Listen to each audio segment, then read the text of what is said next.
dahil po yung banta na yan ay sinimulan na niyang gawin.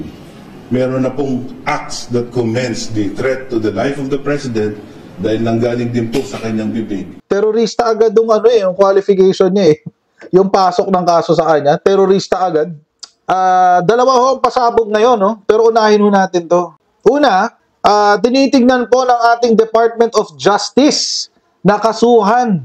Ito pong si Sara Duterte ng violation ng anti-terror law. Ay, mabigat yan. Oo, pero panoorin natin yung buong yung buong press con kasi marami siyang detalye dito na ikinuwento, lalong-lalo na doon sa paghahabla na gagawin laban kay Sara Duterte. Oh, eto. Okay, pakinggan muna natin to. Itong press conference ng Department of Justice kanina. Sir, on VP Sara, yesterday po, na-serve na ng NBI yung subpoena para sa kanya. Isa po dun sa mga tinitignan na posibleng violation daw po niya ay sa anti-terror law. Ano po ba yung dahilan para po maisipan na posibleng siya po ay lumabag sa batas na pinirmahan pa po ng kanyang tatay?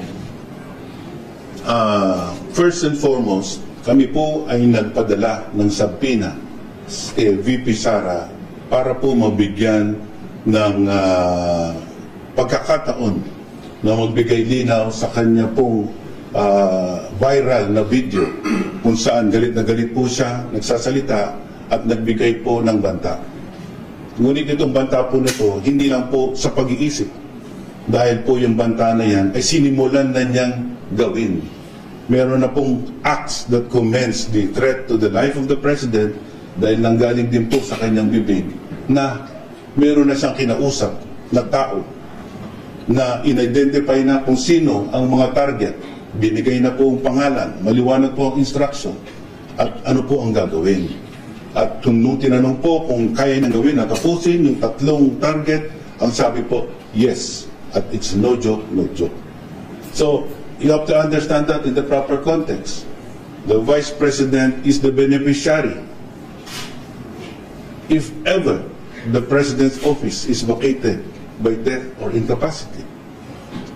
So you have to put that in that context. Now, what is due process of law? It is enabling every person accused or charged of a crime to explain your side. And we will provide that. The National Bureau of Investigation is the appropriate agency which is tasked by law to be the primary agency whenever there is a national security issue concerning high-ranking officials, including the President. That is why the NBI has started the investigation and is doing everything, including getting the statement of the Vice President on who is this person that she talked to and contracted to do this criminal act.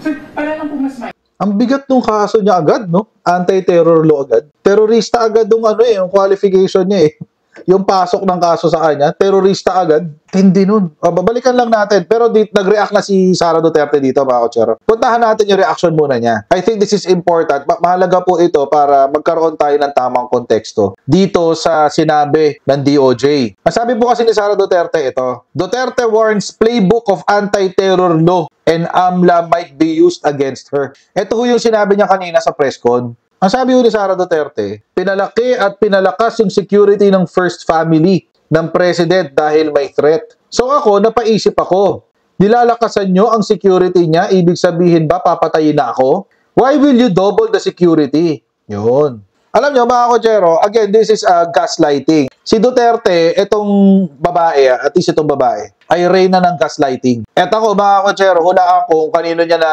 siya natuto mang-gaslight. Natuto siya mang-gaslight sa tatay niya. So kung si Sara Duterte ang reyna ng gaslighting, ayun, tatay niya ang expert na nagturo sa kanya na kung paano magsinungaling ng ganito. Binibigyan niya ng intriga, nilalagyan niya ng intriga yung pagpapalakas ng security ng ating Pangulo at pangalawang Pangulo. Kung babalikan naman natin ang kwento, bakit nilakasan ng security ng first family? Kung di ba naman siya isang timang at kalahati, nagbanta siya sa buhay ng ating Pangulo. Kasi again, wag tayo magpaligaw sa drama at sa pagsisinungaling ng mga taong kaalyado sa mga Duterte at lalong-lalo na kay Sara Duterte. Hindi ho importante dito kasi hodang conditional threat or not. Sinabihan nga ng DOJ si Senator Bato at si Sara Duterte. There's no such thing as a conditional threat. Ang meron lang ay banta. Pag pinatayin nyo ako, papatayin ko kayo. Yun yung dahilan nila eh. So, papatayin na ako kasi nilalakasan na yung security niya eh. So, malamang papatayin na ako anytime soon. Yung sinasabi ni Sara. Hindi. Nilakasan ng security kasi nagbanta si Sara na papatayin ang Pangulo. At kung papipiliin tayo, mga kotsero, sa kung sino ang mas magandang isalba, yung Pangulo o pangalawang Pangulo, eh syempre doon tayo sa Pangulo. Dahil ang pangalawang Pangulo ay spare tire lamang, panakip butas sa pagkawala ng Pangulo. At the end of the day, ang Pangulo ay si President Bongbong Marcos. At ang pangalawang Pangulo ay si Sara Duterte. At ang mandato ng pangalawang Pangulo ay maghintay sa panahon na ang Pangulo ay mamatay o ma-injure o masugatan. Permanent disability. Sa sobrang lala ay hindi na niya magagampanan ang kanyang trabaho bilang Pangulo. Doon lamang siya papasok. Sabi pa ni Sara Duterte, on face value, the complaint do not hold water, Duterte said. Adding the believes the government, or she believes, adding she believes the government wants to use the Anti-Terror Act passed during her father's presidency, despite concerns that it could be abused to go after her properties and assets. Tapos sinabi niya, tinetebes daw siya. Ikaw nang lahat. Ikaw na ang binibinay, ikaw rin ang tinetebes. Ang problema dun sa dalawang tao na yon, pareho silang corrupt. Ano ba sabi? Ito. Ano ba yung gusto nilang gawin sa anti-terror? Ano ba yung gusto nilang gawin kaya sila nag-charge ng anti-terror law? Gusto nila mag-cancel ng passport? Gusto nila ma-red notice sa international?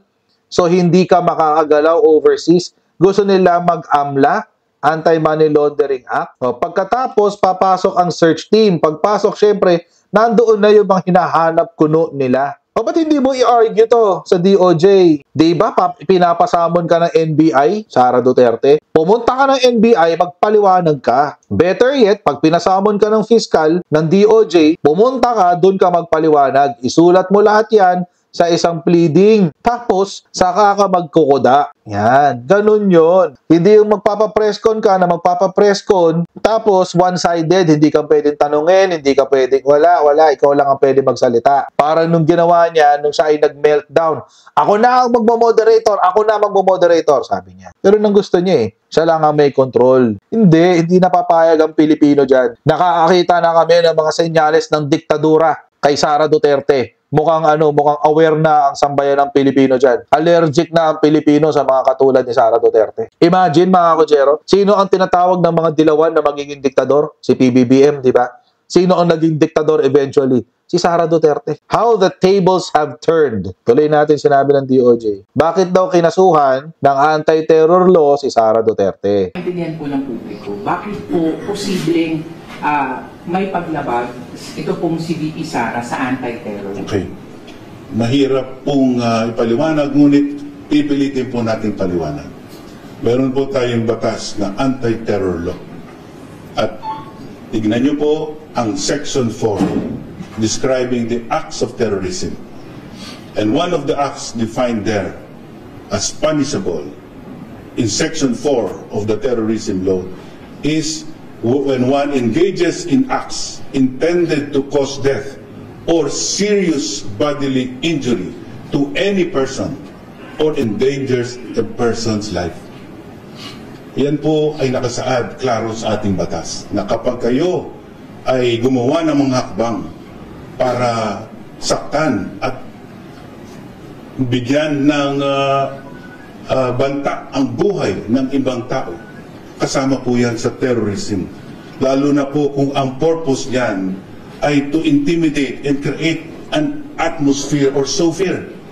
Tandaan niyo po na ang banta sa Pangulo ay isang national security matter.